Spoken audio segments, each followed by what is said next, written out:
कुंडली विश्लेषण का कार्यक्रम चल रहा था, उस पर चर्चा में हमने पहले चरण में यह बताया था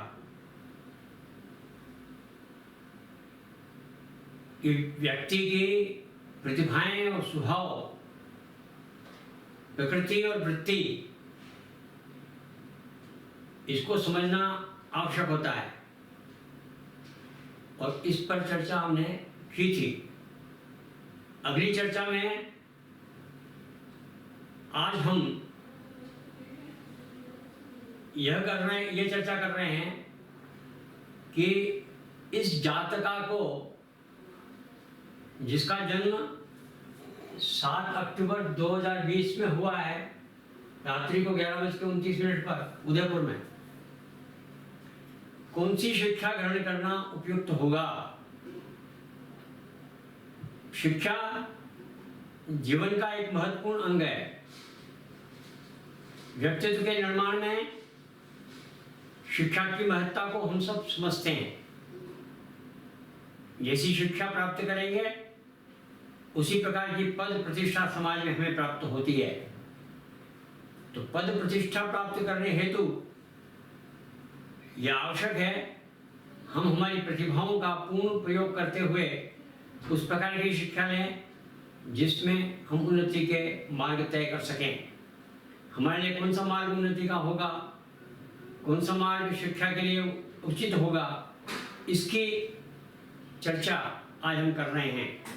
हम विश्लेषण करेंगे कि कौन सी शिक्षा किस ग्रह से प्राप्त की जा सकती है और जो संभावनाएं जो रखी हैं प्रतिभाओं की वो कितनी हैं और उसमें से व्यक्ति की स्वयं की पोटेंशियलिटी कितनी है।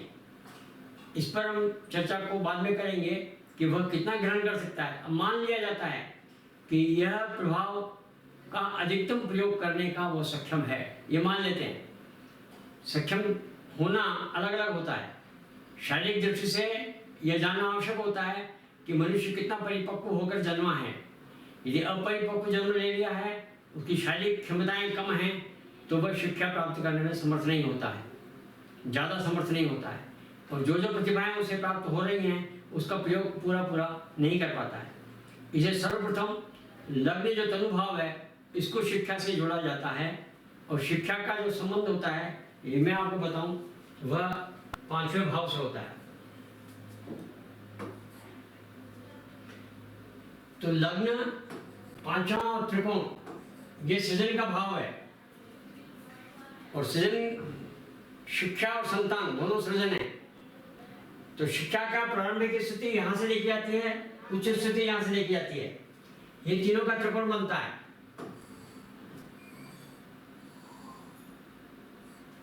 यहाँ से प्रतिभाओं की क्षमताओं का अनुमान लगाया जा सकता है, यहाँ से कितनी प्रतिभाएं शरीर में लेने की क्षमता है वो देखा जा सकता है और यहाँ से सृजन में इसको किस प्रकार की प्रतिभाओं का प्रयोग करना चाहिए, कौन सी प्रतिभाएं इसके अंदर हैं जिसका प्रयोग करते हुए ये शिक्षा ग्रहण कर सकती है।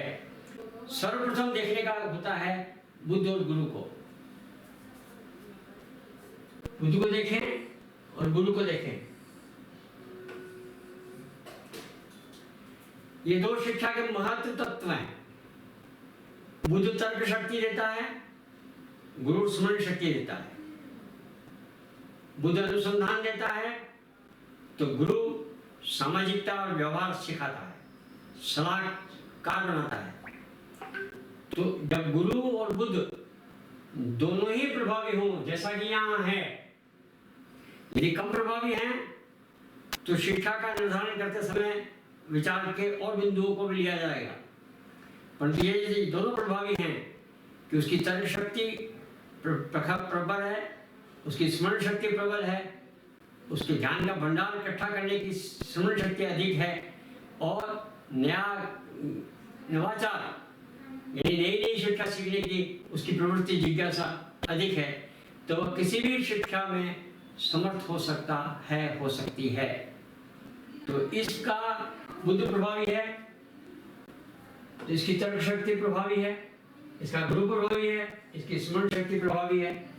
इस जातका को कोई भी शिक्षा प्राप्त करने के लिए कठिनाई नहीं होगी। परंतु हमें यह देखना होगा कि इसका लक्ष्य क्या है। तो लक्ष्य के लिए पद प्रतिष्ठा का चर्चा मैं करूंगा बाद में। यहाँ मैं इतना ही कह दूंगा कि जब वो 8वीं तक माध्यमिक शिक्षा प्राप्त कर ले, उस समय इसकी प्रतिभाओं को और उसकी रुचि का समायोजन बैठाना आवश्यक हुआ करता है। चर्चा के लिए उससे बालक से चर्चा करिए कि तेरी किसमें रुचि है, उसकी प्रतिभाओं को समझिए और प्रतिभाओं को और उसकी रुचि को समझते हुए उसकी शिक्षा की दिशा को तय करिए। ये बहुत सरल है, हर कोई इसको कर सकता है। यहाँ मैं बताऊं कि बुद्ध प्रभावी है, गुरु प्रभावी है, किसी भी प्रकार की शिक्षा ग्रहण करना, चाहे वो विज्ञान की हो, चाहे कला की हो, चाहे साहित्य की हो, संगीत की हो, नृत्य की हो, सभी प्रकार की शिक्षाएं ग्रहण करने में यह समर्थ है, इतना तो पक्का निश्चित हमको पता लग जाता है। अब इसमें और प्रभावी ग्रहों को देखिए कि कौन से ग्रह प्रभावी हैं जिसके कारण इसकी शिक्षा की दिशा में परिवर्तन आ सकता है, शिक्षा की दिशा तय हो सकती है। इसको ध्यानिए। तो पहले हम लेते हैं सूर्य। ये 75.9% प्रभावी है। सूर्य के कारण प्रशासक बनता है,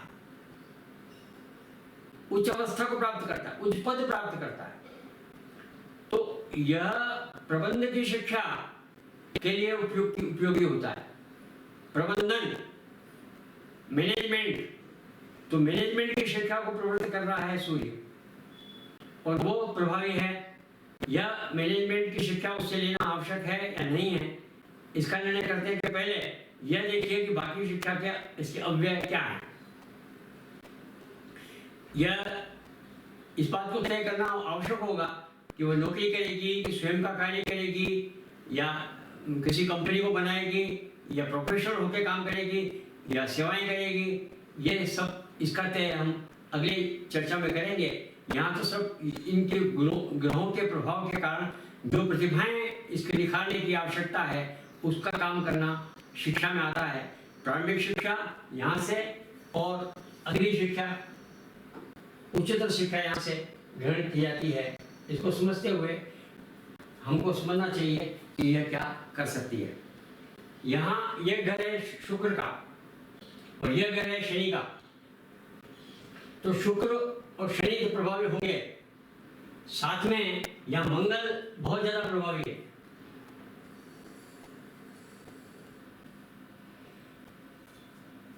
तो शुक्र, शनि और मंगल इसी शिक्षा की दिशा तय करने वाले हो जाएंगे। मंगल की एक विशेषता और है कि मंगल की इस पर पूर्ण दृष्टि है।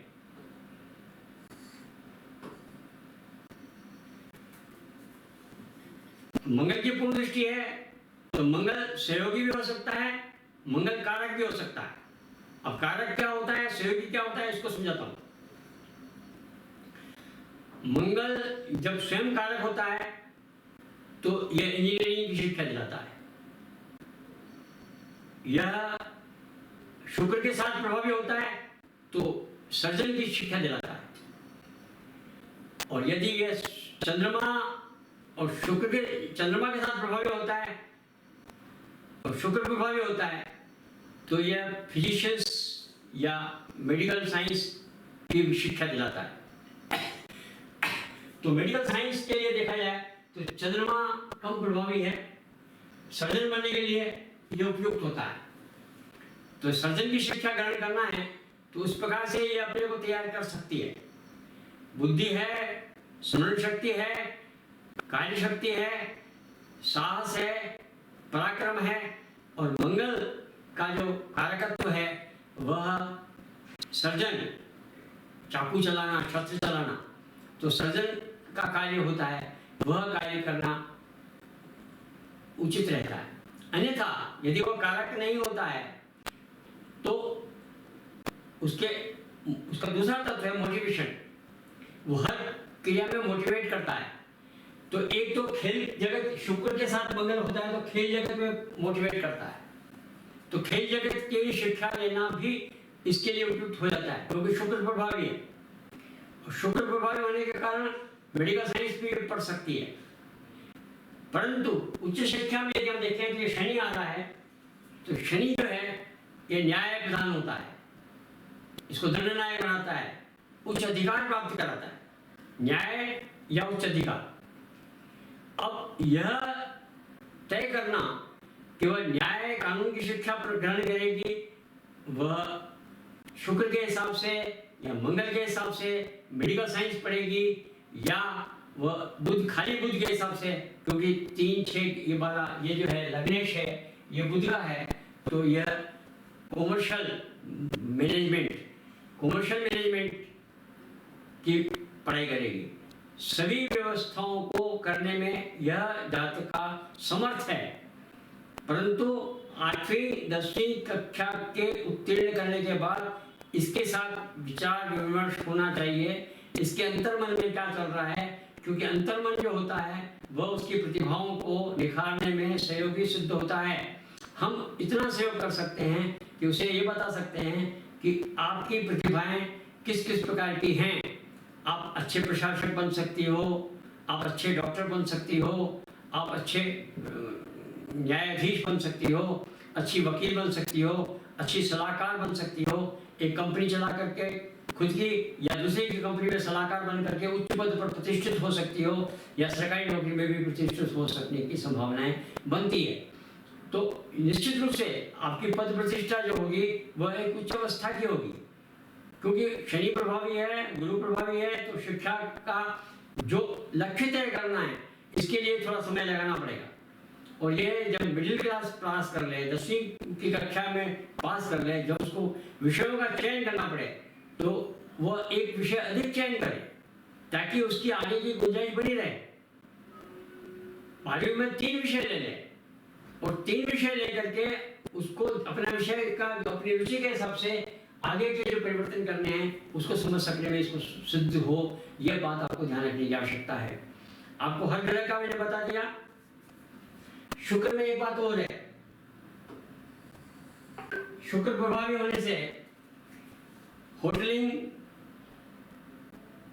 फैशन डिजाइन और आर्किटेक्चर इसकी शिक्षा का भी समावेश इसमें हो सकता है। शनि के कारण न्याय अधिकार, जो यदि सिर्फ शनि का ही प्रभाव माना जाए उच्च शिक्षा का, तो कानूनी शिक्षा इसके लिए सर्वोत्तम होगी, क्योंकि ये 9वें भाव का स्वामी भी है, उच्च शिक्षा का स्वामी भी है। इसलिए यह सबसे ज्यादा महत्वपूर्ण रहता है कि 9वें भाव का स्वामी होने के कारण इसको उच्च शिक्षा कानूनी व्यवस्था दिलाई जाए, तो यह लीगल एडवाइजर बन सकती है, बहुत बड़े कंपनी में बन सकती है, देश की बन सकती है, अटॉर्नी जनरल बन सकती है, न्यायाधीश बन सकती है। क्षमताएं बहुत हैं। अब क्षमताओं का प्रयोग उसके अंदर कितना है इसको समझने के लिए हम अगली चर्चा करेंगे, परंतु यहाँ मैं आपको बता दूं कि विश्लेषण करते समय ये मान लें कि सारा सब संभावनाएं पूर्ण हैं, तो उसकी खुद की रुचि आप 9वीं 10वीं कक्षा के समय देखें कि उसकी रुचि क्या है, उसे बताएं सब कुछ। यह बहुत आवश्यक है, हमको संसार दिखाएं कि इस अवस्था में क्या क्या होता है, क्या क्या हम कर सकने की क्षमताएं रखती है, किस प्रकार की सेवाएं करना हमारे लिए उचित रहेगा, यह उसे दिखाएं। उसकी प्रतिभाओं को और समाज को सामंजस्य बिठाने का कार्य करें। और यह काम हमको ज्योतिष के माध्यम से करने में बहुत सुविधा हो रही है, क्योंकि हम उसकी प्रतिभाओं को उसको जान रहे हैं, हम उसके अंतर्निहित शक्तियों को जान रहे हैं। अंतर्निहित शक्ति को प्रकट करना ही शिक्षा होती है, और सामाजिकता के अनुसार उस शिक्षा को ढालना होता है। इस कारण से शिक्षा में इन ग्रहों का प्रभाव, प्रशासन का प्रभाव, थोड़ा बहुत चलना फिरना ये जो है कम है, लेकिन ये घर से दूर ले जा सकता है। तो शिक्षा में दूर जाना पड़े तो उचित रहेगा किया जाए। मंगल को देखा जाए, ये एक्टिवेशन करता है, ये सर्जन बना सकता है, और यह इंजीनियर भी बना सकता है। और सूर्य और मंगल को यदि देखा जाए तो इलेक्ट्रॉनिक्स का भी इसके साथ माध्यम बैठता है, क्योंकि सूर्य और मंगल आपस में देख रहे हैं, ये भी आपस में दृष्टि कर रहे हैं, इनका भी आपस में दृष्टि होते है, तो इलेक्ट्रॉनिक्स का काम भी इसको पढ़ा जा सकता है। जितनी संभावनाएं, सब संभावनाओं को ध्यान में रखना आवश्यक है, और उसके अनुसार जब ये 10वीं कक्षा उत्तीर्ण करने आए उस समय काफी समय लगाकर मनोयोग से यह विचार करना आवश्यक होता है कि इस जातिका को किस प्रकार की शिक्षा ग्रहण करना चाहिए। जीवन का यह सबसे महत्वपूर्ण अंग है, इसी के आगे हमारी जीवन शीला खड़ी होगी। एक बात और, शिक्षा तभी हो सकती है जब ये स्वस्थ होगी। तो लग्न और स्वास्थ्य, इसके बारे में मैं आगे बताऊंगा। तो स्वस्थ रहना और स्वस्थ रखना यह भी आवश्यक होता है। तो उसकी व्यवस्था अगली चर्चा में जब हम करेंगे, जब स्वास्थ्य पे हम बात करेंगे, तो उस समय हम ये बताएंगे ये स्वास्थ्य हर जगह आवश्यक होता है, चाहे पद प्रतिष्ठा हो, चाहे शिक्षा हो, चाहे दाम्पत्य हो, सभी जगह आवश्यक होता है, चाहे संतान उत्पत्ति हो। तो उन सब में जब रोग की बात भी हम करेंगे, उसकी चर्चा भी करेंगे। हम मूलतः पहली शिक्षा पे बात कर रहे हैं। तो शिक्षा में इसका प्रबंधन, शिक्षा में कर्म, शिक्षा में मेडिकल साइंस, शिक्षा में इलेक्ट्रॉनिक्स, शिक्षा में कानून और शिक्षा में खेल, शिक्षा में फैशन डिजाइन, इस सब के ऊपर ध्यान रखते हुए जिस क्षेत्र में इसको लगे कि मैं अधिक सेवा कर सकती हूँ, तो निश्चित रूप से उस क्षेत्र को तय करते हुए इसमें माता पिता जबरदस्ती कंपल्शन ना करें। होता क्या है, माता चाहता है कि भाई मेरे इंजीनियर बने, माता पिता चाहते हैं ये वकील बने, माता पिता चाहते हैं ये मेडिकल साइंस पढ़े। ऐसा नहीं, बच्चे की प्रकृति को, उसके अंतर्निहित शक्ति को, उसके मनोभावों को समझना, उससे डिस्कशन करते हुए होना चाहिए। हम ज्योतिष जो सहयोग कर रहा है वो मात्र इतना कर रहा है कि हम बताएं कि भाई तेरे अंदर ये प्रतिभाएं हैं, तू उसको निखारना चाहती है अथवा नहीं, इस क्षेत्र में काम करना चाहती है अथवा नहीं, खेल जगत में जाना चाहती है अथवा नहीं, तेरी रुचि क्या है, अधिक रुचि कौन सी है, जिसमें अधिक रुचि है और यहाँ संभावित दृष्टि से देखा जाए प्रतिभा भी है, तो उसका सामंजस्य बिठा करके शिक्षा का कार्य बहुत महत्वपूर्ण होने के कारण यह बालक को दिशा देने का काम जो है ये ज्योतिष करता है। और ये बहुत सरल है। आप भी इस बात को यदि सीख जाएं, ये ग्रहों का प्रभाव, ये आप मेरे यदि ऐप को लेंगे तो आपको किसी भी दिन का ग्रहों का प्रभाव मिल जाएगा। इसकी जन्मदायी के अनुसार यदि ग्रहों की स्थिति होना आवश्यक है, कुंडली होगी तो बहुत अच्छा रहेगा। उसके कारण हम विश्लेषण करने में ज़्यादा सुविधा रहती है। परंतु विश्लेषण का बड़ा उपकरण ये भी है, इसके अंदर क्या प्रतिभाएं हैं, क्या प्रभाव हैं, यह मेरे ऐप के द्वारा आपको प्राप्त हो सकता है। तो मैंने जो चर्चा की है वो शिक्षा की संभावनाओं पर की है, और शिक्षा की दिशा और उसका महत्व समझाते हुए मैंने आपको समझाया है कि बालक के जीवन में शिक्षा महत्वपूर्ण अंग है और शिक्षा का बहुआयामी होना आवश्यक है, क्योंकि समाज परिवर्तनशील है और समाज गतिमान है। उस गतिमान इस समाज में जीवन को जीने के लिए जो संघर्ष करने की क्षमताएं हमें प्राप्त होंगी वह हमारी शिक्षा के माध्यम से होगी। इसलिए शिक्षा को बहुत सही तरीके से समझते हुए हमें अध्ययन करना चाहिए और आगे की लक्ष्य को तय करना चाहिए। परंतु 10वीं की कक्षा के बाद विचार विमर्श और प्रतिभाओं का सामंजस्य होना अति आवश्यक है, ये समझ लीजिए। नमस्कार।